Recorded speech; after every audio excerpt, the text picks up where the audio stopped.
বাংলাদেশে আমরা এই কয়েকদিন ধরে দেখতে পাচ্ছি ডক্টর মিজানুর রহমান আজহারী উনি একটা ইঙ্গিত দিয়েছেন, আর কেউ কেউ তার কথাটা ধরে মাথার কল্লা পর্যন্ত 10 লাখ টাকা ঘোষণা দিয়ে দিয়েছে। আপনার এত টাকা যে একজন মানুষের মাথার দাম আপনি 10 লাখ ঘোষণা দিয়ে দিলেন, তাও আপনি একজন পীর। এটাকে পীর না শয়তান? দুদককে বলবো, যারা 10 লাখ টাকা মানুষের মাথা ঘোষণা দিতে পারে তার টাকা আছে কত আপনারা খোঁজ নিন। কথা বলেন না কেন? এই পীরগুলোকে আমরা মানুষকে 50,000, 5 লাখ, 10 লাখ টাকার কম্বল বিতরণ করতে দেখি না এই শীতে। তারা মানুষের মাথা চায় 10 লাখের বিনিময়ে। কি হয়েছে? সে একটা অসংলগ্ন কথা বলেছে এই কারণে। আপনি 2 ঘন্টা কথা বলেন তো আমি আপনার 50টা ভুল ধরবো। আমরা 1.5 ঘন্টা 2 ঘন্টা কথা বলে একটা স্লিপ অফ টান হলে সেইটা নিয়ে এই যে কেরামান কাতিবিন উনি একটা কি বলতেছে বলে ফেলেছে। আরে ভাই, আমাদের বয়সই কত? আমার বয়স এখন 33, মিজান ভাই আমার 5 বছরের বড় মাত্র। এ সব মিলে নাই তার 38-40 বছর হবে। এখনো তো নবুয়তের বয়সে আমরা পাইনি। কথা বলে না কেন? নবীকে আল্লাহ 40 বছরের আগে নবুয়ত দেয়নি। আমরা তো সে বয়সে এখন মানে পার হতে পারিনি। 2-1টা কথা এদিকে ওদিকে হলে আপনারা মাথা 10 লাখ টাকা। মাথা কি এত ফ্রি? বলেন। কেউ কেউ অলরেডি আবার বলেছে এরা ধর্ম ব্যবসায়ী। এই কথা যেই লোকটা জানিয়েছে মিজানুর রহমান আজহারীর নাম নিয়ে যে এটা ধর্ম ব্যবসায়ী, আপনার ঈমান চলে গেছে। কারণ মিজানুর রহমান আজহারীর নামের আগে একজন আলেম লেখা আছে, আল উলামা ওয়ারাসাতুল আম্বিয়া, আলেমরা নবীর ওয়ারিস। এই কথা বলেন না কেন? অনেক বড় দায়িত্ব তার মাথার উপরে। নবীজি জানিয়েছেন আনা খাবাল খাতামান নাবিয়্যিন আলা নাবিয়্যা বাদি, আমি শেষ নবী, আমার পরে কোনো নবী নেই। এ কথার ভেতরে একটা ইঙ্গিত আছে, নবী শেষ, তারপরে নবী নেই। অথচ আদম নবী থেকে শুরু করে হযরত ঈসা নবী পর্যন্ত আমরা দেখেছি এক নবী শেষ হওয়ার পরে আর এক নবীর উপরে এ দায়িত্ব এসে পড়তো। উম্মতের দায়িত্ব ভার নবীরা নিত, কিন্তু এখন তো নবী নেই। যেহেতু ওনার ঘোষণা আমার পরে আর কোনো নবী নেই, আমি শেষ নবী, এই হিসাবে নবীজি জানিয়েছেন আল উলামা ওয়ারাসাতুল আম্বিয়া, আমি থাকবো না কিন্তু আলেম থাকবে, এরাই আমার ওয়ারিস, এরাই আমার স্থলাভিষিক্ত। নবীর উপরে কথা বললে যেমন আমল আখলাক আল্লাহ নষ্ট করে দেয়, আলেমদের বিরুদ্ধে আলেমদের উপরে কারো যদি কথা যায় তার পেছনের আল্লাহ সব নষ্ট করে দেবে। অহুম লা ইয়াশউরুন, কখন যে নষ্ট হয়ে যাবে আপনি টেরও পাবেন না। এই জন্যে সীমা লঙ্ঘন করা যাবে না, কথা এবং আচরণে আপনারা সাবধান থাকবেন। যারা এই সীমা লঙ্ঘনগুলো করছেন, কাদের ইঙ্গিতে করছেন আমরা কিন্তু জানি। মাঝে মাঝে দাদারা এসে আপনাদের কান পড়া দিয়ে যায়, আর আপনারা তখন উল্টা পাল্টা কথা বলতে থাকেন। কেউ না জানলে দেশের আলেমরা কিন্তু আগেই টের পায়, কারণ এরা তাহাজ্জুদের নামাজের সেজদায় আমার আল্লাহর সাথে কথা বলে। কথা বলেন না কেন? 3 নম্বরে আমি পেয়েছি সূরা কাহফের 28 নম্বর আয়াতে যে গাফেল হওয়া যাবে না যারা নেতা হবে। অথচ এই দেশে আমরা দেখি এই 54-53 বছরে যারা নেতৃত্ব দিয়েছে অধিকাংশগুলোই গাফেল।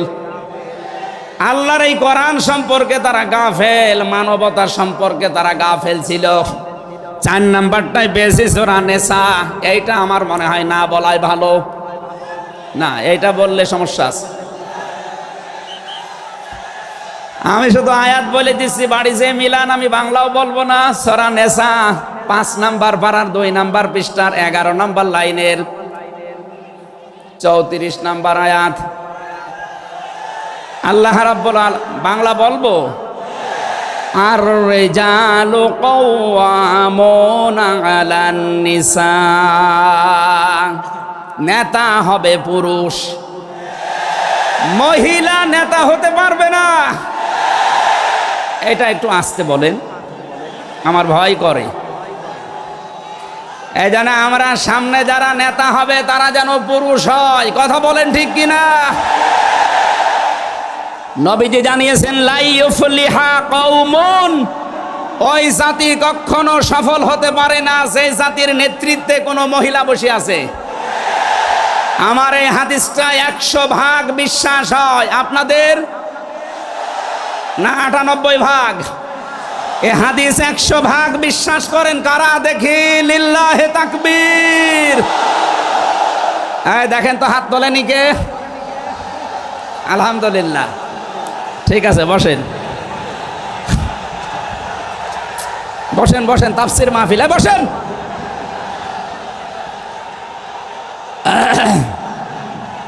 এটা যদি আমরা মেনে নিতে না পারি, এই 54 বছরে আমরা যেখানে ছিলাম আরো পেছিয়ে যাওয়া লাগবে। এই জন্য আমরা সামনে এগিয়ে যেতে চাই। কোরআনের সূরা নিসার 34 নম্বর আয়াত, সামনে যদি নেতা হয় পুরুষ মানুষ হবে ইনশাআল্লাহ। আরো জোরে বলেন ঠিক কিনা? 5 নাম্বার পেয়েছি সূরা বাকারা 124 নম্বর আয়াত, কোন জালেম নেতা হতে পারবে না। আমাদের জাতির পিতা হযরত ইব্রাহিম আলাইহিস সালামকে দিয়ে আল্লাহ উদাহরণ দিয়েছেন।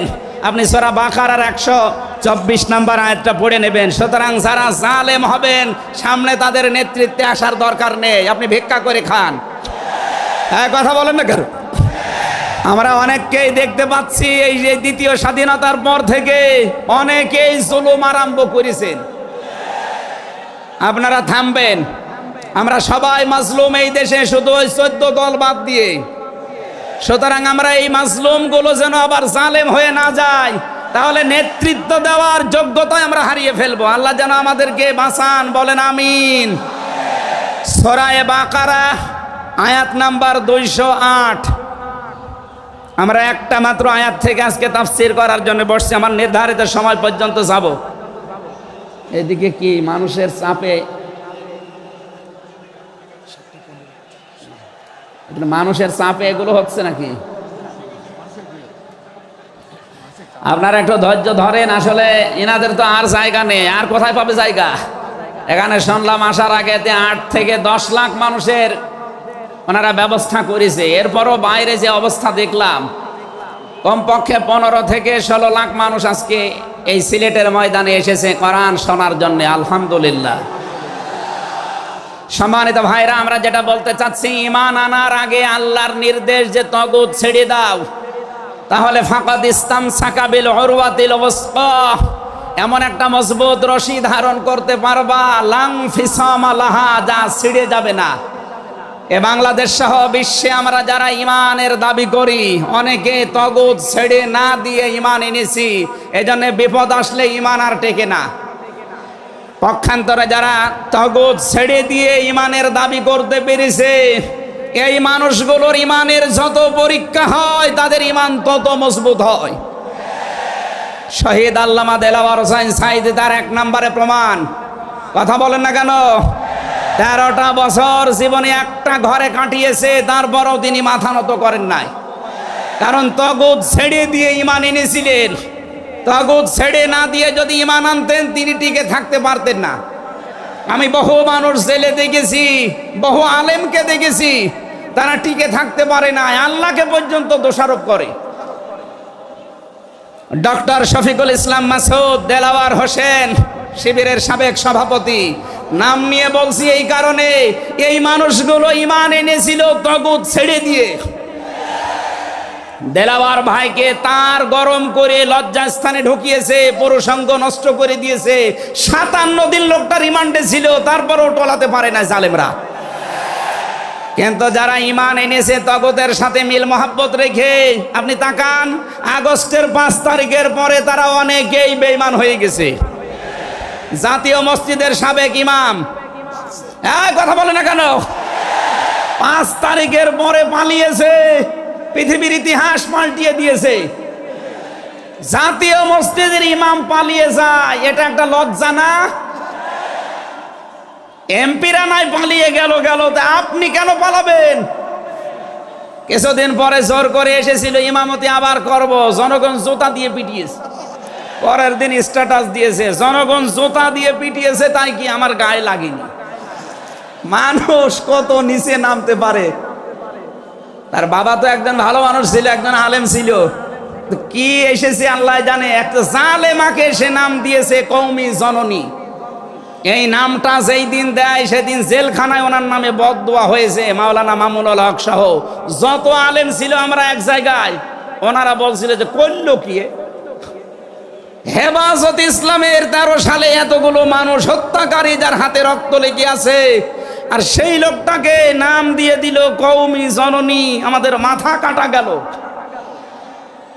এরকম হাজারো আলেম, হাজারো পীর, হাজারো মুসলমানের দেশে ঈমান রাখতে পারে নাই, কারণ তগুতের সাথে সম্পর্ক রেখে ঈমানের দাবি করত। আল্লাহ বলেন ঈমান আনতে হলে আগে তগুত ছেড়ে দাও, এরপরে ঈমানের দাবি করো। উদখুলু ফিস সিলমি কাফা, ঈমানদার যারা তারা প্রবেশ করো পুরোপুরি ভাবে ইসলামে। এখানে সিলমন বা সালমন, সিনের উপরে জবর দিলে হয় সালমন মানে শান্তি, সিনের নিচে জের দিলে হয় সিলমন মানে ইসলাম। আল্লাহ রাব্বুল আলামিন ঈমানদারকে ডাক দিয়ে জানিয়েছে তোমরা প্রবেশ করো। যেহেতু সিলমনটা আছে এই জন্য ইসলাম নেওয়া লাগবে। আমি যতগুলো তাফসীর বিশ্ববিদ্যালয়ে থাকাকালীন মিলিয়েছিলাম এই সিলমন দিয়ে। আমি ভার্সিটিতে থাকাকালীন প্রায় 42টার উপরে এক জায়গায় মিলিয়েছি, যে দেখি সবাই কি বলে। প্রত্যেক মুফাসসির এখানে শান্তি না, এখানে নিয়েছেন তারা ইসলাম অর্থে তোমরা পুরাপুরি ইসলামে প্রবেশ করো। এখন আমরা যদি প্রশ্ন করি পুরাপুরি ইসলামে প্রবেশ করার অর্থ কি, কোরআন শরীফ থেকে আমরা ব্যাখ্যা বিশ্লেষণ দিয়েছি যে 5টা বিষয় যখন দেখবেন আপনার ভেতরে আছে তখন বুঝবেন আমি পুরাপুরি ইসলামে প্রবেশ করেছি। জোরে বলেন সুবহানাল্লাহ। আমি তাফসীর থেকে যে নোটগুলো নিয়ে এসেছি তার 1 নম্বরে আপনি যখন দেখবেন যে আপনি আত্মসমর্পণ করে ফেলেছেন, 2 নম্বরে আপনার ভেতরে ইখলাস তৈরি হয়েছে, 3 নম্বরে আপনার বিশুদ্ধ আকীদা তৈরি হয়ে গেছে, 4 নম্বরে আপনার চরিত্র উন্নত হয়েছে, 5 নম্বরে আপনার লেনদেনের স্বচ্ছতা এসেছে। এই 5টা কাজ যখন আপনি দেখবেন তখন মনে করবেন যে আমি ইসলামে পরিপূর্ণ প্রবেশ করেছি। এখন বলেন তো আপনার কি 5টা কাজ পরিপূর্ণ হচ্ছে? আত্মসমর্পণ 1 নম্বরে আপনাকে করা লাগবে আমার আল্লাহর সামনে। কার সামনে? এটা দেখিয়েছেন আমাদের জাতির পিতা হযরত ইব্রাহিম। ইয ক্বালা লাহু রাব্বুহু আসলিম ক্বালা আসলামতু লিরাব্বিল আলামিন। সূরা বাকারা 1 নম্বর পারা 19 নম্বর পৃষ্ঠা 7 নম্বর লাইনের 131 নম্বর আয়াতে আছে। এটা ইবনে কাসিরে পাবেন। আল্লাহ পাক বলেন আত্মসমর্পণ করো। উনি গাছের মাথায় বসে কোড়াল দিয়ে কাঠ কাটছিলেন, ডাক দিয়ে বলে মাবুদ এখানে বসে আত্মসমর্পণ করব কি করে? আল্লাহ পাক বলেন আত্মসমর্পণ এখানে খাতনা করে আত্মসমর্পণ করো। গাছের মাথায় তিনি কোড়াল দিয়ে খাতনা করে বললেন আমি মহাবিশ্বের প্রতিপালকের কাছে আত্মসমর্পণ করলাম, স্যালেন্ডার করলাম। এতটুকু তিনি শেষ করেননি, তিনি ডাক দিয়েছিলেন ইন্তেকালের আগে তার সন্তানদেরকে। ওয়াসাসা বিহা ইব্রাহিম বানিহি ওয়া ইয়াকুব ইয়া বানিয়া ইন্নাল্লাহা আসতাফা লাকুমুদ্দিন ফালা তামুতুন্না ইল্লা ওয়া আনতুম মুসলিমুন। হযরত ইব্রাহিম আলাইহিস সালাম এবং ইয়াকুব এই 2 জন নবী ইন্তেকালের আগে তার সন্তানকে যা ডাক দেন, হে আমার কলিজার টুকরার সন্তানেরা, ইন্নাল্লাহা আসতাফা, অবশ্যই আল্লাহ তোমাদের জন্য মনোনীত করেছেন লাকুমুদ্দিন, একটা দিনকে, ফালা তামুতুন্না ইল্লা ওয়া আনতুম মুসলিমুন, মৃত্যুবরণ করবা না যতক্ষণ মুসলমান হতে না পারো। এবার আসেন তো ইব্রাহিম আমাদের জাতির পিতা, হযরত ইয়াকুব আলাইহিস সালাম তাদের সন্তানদেরকে ইন্তেকালের আগে নসিহত করলেন যে তোমাদের জন্য আল্লাহ একটা দিন মনোনীত করেছেন। কি মনোনীত করেছেন? দিন কি? রাতের পরে যেটা আসবে ওই দিন। বলেন বলেন। কবরে গুরুত্বপূর্ণ যে প্রশ্নগুলো তার ভেতরে এটা একটা, মা দীনুকা, দিন কি? এটা যদি আপনি ক্লিয়ার হতে না পারেন কবরে যেয়ে প্রশ্নের জবাব দিতে পারবেন না। এজন্য এই বিষয়টা নিয়ে বিস্তারিত আমাদের জানা শোনা দরকার। দিন বলতে আল্লাহ নিজেই আবার ব্যাখ্যা দিয়েছেন, দিন কি জানো? ইব্রাহিম নবী যেটা, ইয়াকুব নবী যেটা তার সন্তানদেরকে বারবার ওসিয়ত করছিল ইন্তেকালের আগে, আল্লাহ তোমাদের জন্য একটা দিনকে মনোনীত করেছেন, সেই দিন হচ্ছে ইসলাম। জোরে বলেন সুবহানাল্লাহ।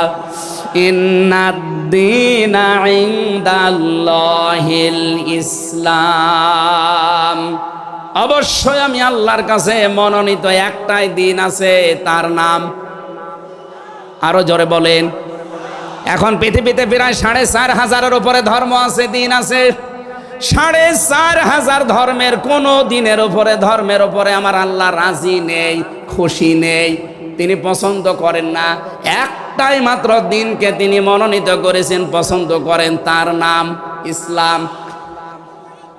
ওমাইয়াবতাগি গায়রাল ইসলামি দীনান ফালাই ইউকবালা মিন ওয়া হুয়া ফিল আখিরাতি মিনাল খাসিরিন। সূরা আলে ইমরান 3 নম্বর পারা 20 নম্বর পৃষ্ঠা 4 নম্বর লাইনের 85 নম্বর আয়াতে আছে, এ পৃথিবীতে কেউ যদি ইসলাম বাদ দিয়ে অন্য কোনো নিয়ম নীতি, অন্য কোনো দিন অনুসরণ করে, ফালাই ইউকবালা মিন, জীবনে ওর কোনো কিছু আল্লাহর দরবারে কবুল হচ্ছে না, হবে না। ইউকবালা এটা মোজারে, বর্তমান, ভবিষ্যৎ, প্রেজেন্ট, ফিউচার। এর আগে লান এসেছে, মোজারের আগে লান আসলে আরবিতে বাংলা অর্থ দাঁড়ায় জীবনেও হবে না, কোশ্চিন কালো সম্ভব না। আল্লাহ যদি গ্যারান্টি দিয়ে বলে ইসলাম বাদে অন্য কোনো নিয়ম নীতি দিয়ে অন্য কোনো ধর্ম পালন করলে আমি আল্লাহ রাজি হব না, কেউ রাজি করাতে পারবে? এতটুকু আল্লাহ শেষ করেননি, পরেরটা আরো কঠিন। অহুয়া ফিল আখিরাতি মিনাল খাসিরিন। আল্লাহ পাক বলেন ওই লোকটা সবচাইতে বড় ক্ষতিগ্রস্ত হবে আখিরাতে। বলেন নাউজুবিল্লাহ। সিলেটবাসী আমাদের জীবন এদিকে ওদিকে করে হয়তো কেটে যাবে, কিন্তু মরণের পর আমরা যদি ক্ষতিগ্রস্ত হয়ে যাই, এই আসল জীবনে যদি আমাদের নষ্ট হয়ে যায়, তাহলে আমরা এই ভুল পথে থেকে আমাদের জীবনটা নষ্ট করব কোন কারণে? যত নিয়ম নীতি আছে আজকে থেকে সব মাইনাস করবেন, সব বাদ দিয়ে দেবেন। ইসলাম বাদ দিয়ে কোনো নিয়ম নীতি দিয়ে আল্লাহকে রাজি করানো যাবে? তাহলে ইসলাম বাদ দিয়ে বিয়ে শাদী হবে? বলেন বলেন। ইসলাম বাদ দিয়ে পরিবার নীতি হবে? ইসলাম বাদ দিয়ে রাজনীতি হবে? এটা হতে পারে। হ্যাঁ, কিছু মানুষ এখন কথাই আরম্ভ করেছে যে উঠলে আপনি রাজনীতির কথা বলেন। আরে ভাই, রাজনীতি যদি কোরআনে না থাকতো আমি ওই আয়াতটাই পড়তাম না। এর ভেতরে নামাজের কথা মাত্র 82 জায়গায় আছে। কয় জায়গায়? বলেন বলেন। রোজা রাখা ফরজ মাত্র 1 জায়গায় আছে। হজ করা ফরজ মাত্র 1 জায়গায় আছে। আর রাজনীতি কোরআন দিয়ে করা লাগবে এটা 903 জায়গায় আছে। সুবহানাল্লাহ বলতে পারেন না? পুরা কোরআন শরীফ আমি যতটুকু পড়েছি আমার এতটুকু আয়ত্ত হয়েছে।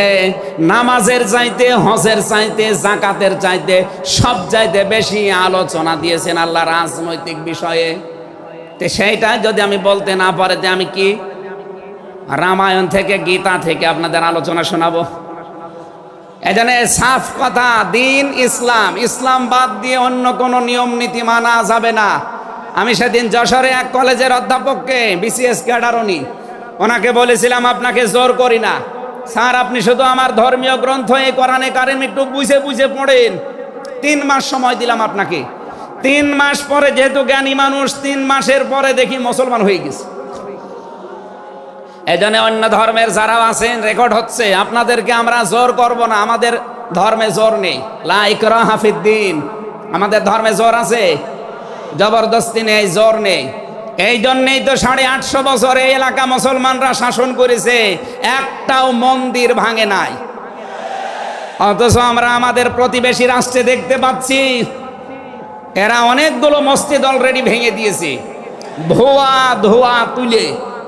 ওরা বলছে 500 বছর আগে এখানে নাকি মন্দির ছিল। বিশ্বের মানুষেরা দেখি মাটির নিচে তেল পায়, গ্যাস পায়, আরে শয়তানরা শুধু মাটির নিচে মন্দির পায়। আপনাদের পূর্বপুরুষেরা আল্লাহর ঘর ভাঙতে এসে কাজ ফিম মাকুল হয়ে গেছে। আমরা দেখতে পাচ্ছি আগামীতে আল্লাহর ঘর মসজিদগুলো ভেঙে দেওয়ার কারণে আল্লাহ নিজে কিন্তু প্রতিশোধ নেবে। কাসিম মাকুল আপনাদের বানিয়ে দেবে ইনশাআল্লাহ। আর কেউ তার প্রতিবেশী হিসাবে সতর্ক করলাম, যদি ভালো লাগে মেনে নিন, ভালো না লাগলে নিজের পায়ে নিজে কোড়াল লাগান। আপনারা এত টাকা আমার কথা অর্থ বোঝেন দিয়েছেন, আর কেউ পৃথিবীতে দিন ইসলাম বাদ দিয়ে কোন ধর্ম সব মানুষের বানানো তৈরি করা। অন্য ধর্মের মানুষদেরকে আমরা চ্যালেঞ্জ করছি, আহ্বান জানাচ্ছি, আমাদের এইটা পড়েন, লা ইকরাহা ফিদ্দিন লা রাইবা ফি যালিকাল কিতাবু লা রাইবা ফি। কোনো সন্দেহ নেই, সন্দেহের অবকাশ পর্যন্ত নেই। এখানে আসেন, যদি মনটা আপনার ভালো থাকে, টনি বেলারের শালিকা লরেন বুথকে যেভাবে হেদায়েত দিয়েছে আপনাকেও দিতে পারবে ইনশাআল্লাহ। সে আহ্বান রেখে এখনো যেহেতু 4টা অর্থ ছিল, আপনি যে ইসলামে প্রবেশ করেছেন তার দ্বিতীয় অর্থ আপনি দেখবেন যে আপনার ভেতরে ইখলাস আছে কিনা। আপনি কি লোক দেখানো কাজ করেন না আল্লাহর জন্য করেন, এইটা দেখবেন। 3 নম্বরে আপনার আকীদা শুদ্ধ আছে কিনা। আজ এই দেশের একটা মাসলুম সংগঠনের উপরে একটা তহমত দেওয়া হয় যে এদের আকীদা ঠিক নেই। আপনার আকীদা কত ভালো আমি নিচে নামলাম না। 4 নম্বরে উন্নত চরিত্রের অধিকারী হওয়া লাগবে, আর এটা নিতে হবে মুহাম্মদুর রাসূলুল্লাহর কাছ থেকে। 5 নম্বরে আমাদের লেনদেন স্বচ্ছ হওয়া লাগবে। আপনারা তাফসীর শুনতে এসেছেন, আমরা বিস্তারিত আর বলতে পারলাম না আজকে, কারণ আমার সময় শেষ হয়ে গেছে। আগামীতে কিছুক্ষণ পরে যেহেতু ডক্টর মিজানুর রহমান আজহারি ভাই আসবে, ওনার কাছে আমরা আরো গুরুত্বপূর্ণ কথা শুনবো ইনশাআল্লাহ। আজকের কথাগুলো আল্লাহ আমাদের জীবনে প্র্যাকটিক্যাল লাইফে আমল করার তৌফিক দিন, আমিন। বারাকাল্লাহু লানা ওয়া লাকুম ফিল কোরআনিল আযীম। আসসালামু আলাইকুম ওয়া রাহমাতুল্লাহ।